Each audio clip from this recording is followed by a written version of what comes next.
C'est une accolade symbolique, mais importante.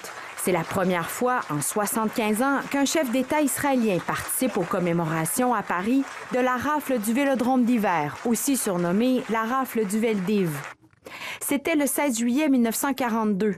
Sous le commandement du Troisième Reich, plus de 13 000 Juifs français sont arrêtés, détenus, avant d'être déportés dans des camps de concentration. Cette nuit-là représente la plus importante arrestation de masse en France de la Deuxième Guerre mondiale, un épisode sombre de l'histoire moderne du pays.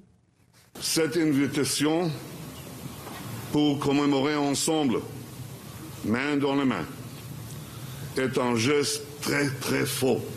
Le président français Emmanuel Macron a profité de l'occasion pour rappeler l'entière responsabilité de la France dans cette arrestation de masse.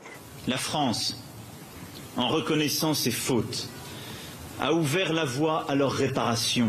C'est seulement en 1995 que Jacques Chirac, alors président, a reconnu que l'État français avait joué un rôle important dans cette arrestation. Jacques Chirac and successive French presidents deserve much credit for telling the truth. Durant les 4 jours de détention dans le Vélodrome d'hiver de Paris en juillet 42, les quelques 13 000 personnes, dont plus de 4 000 enfants, sont laissés à eux-mêmes, sans eau ni nourriture. Ils auraient aimé apprendre et voyager. Et leurs parents auraient voulu les voir grandir. Les rares rescapés ou les descendants des Juifs déportés ont été invités à la cérémonie. C'est un boulet qu'on traîne au quotidien, madame. C'est un boulet. Ma mère, elle me manque encore aujourd'hui. Une douleur qui est encore vive 75 ans plus tard.